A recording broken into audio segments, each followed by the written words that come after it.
Directement, on sent que nos autorités, bon, ils font des choses, hein.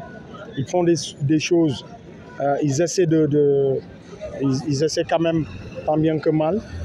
Mais disons les choses aussi, il y a peut-être un manque de communication, il y a peut-être, je vais pas juger les gens, mais je vais peut-être donner mon ressenti. Le ressenti que j'ai, que les jeunes ont, c'est qu'il y a un manque d'accompagnement.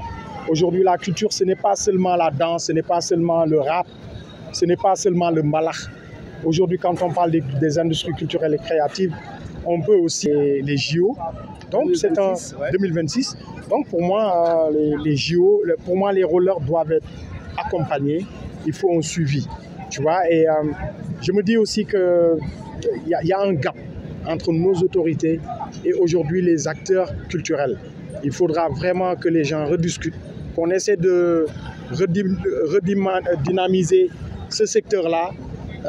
Les moyens qu'on est en train de mettre, c'est pour moi, bon, je les encourage, mais c'est des moyens qui sont infimes par rapport au dynamisme du secteur. Moi, j'en sais quelque chose parce que nous, notre groupe évolue partout dans le monde.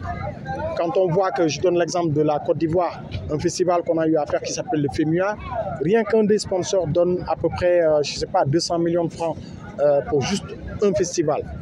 Donc, vous vous imaginez s'ils ont 15, 20, 30 sponsors, comment ça dynamise le festival et le secteur. Donc aujourd'hui, je pense que le monde est tourné vers les industries culturelles et créatives. Il y a quelques temps, on était au Rwanda, on a vu ce qui se passe là-bas. C'est un secteur qui est dynamisé, qui est accompagné. C'est un secteur qui a besoin d'accompagnement avec grand A. Il ne faut pas le regarder comme juste, faut pas regarder ce secteur-là comme juste un sous-secteur. Aujourd'hui, on ne doit pas être le parent pauvre de l'économie. Je pense que c'est un secteur qui doit être un fer de lance même de l'économie parce que les GAFAM, ceux qui détiennent le pouvoir des réseaux sociaux, je peux citer Facebook, Google, etc., ils ont tous misé sur les ICC, sur les industries culturelles créatives.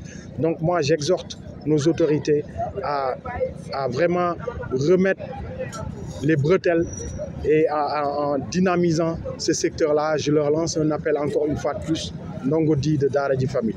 Prochain album, prochain single pour Ndongo-Di? Bientôt, il y aura un nouveau single de Daradji Family, Inch'Allah, très très bientôt. Et donc moi, j'ai sorti récemment un single qui s'appelle Khotch, avec un beatmaker qui s'appelle Wonder Beat, qui habite Kër Mbaye Fall, et en featuring avec Meta des États-Unis, Meta and the Cornerstones. Et donc c'est un titre qui est sorti au mois d'août et qui parle de la situation socio-économique, politique, de la migration, de l'endettement de nos pays, mais surtout aussi du fait que l'Afrique veut se tourner vers d'autres colonisateurs, mais que finalement ça peut ne pas être la solution. Mais qu'aujourd'hui la solution est en nous-mêmes. La solution doit être de miser sur la jeunesse. Il y a un désespoir, les gens sont en train de prendre la mer, sont en train de mourir. Et aujourd'hui, on voit que l'État ou nos autorités ne font rien.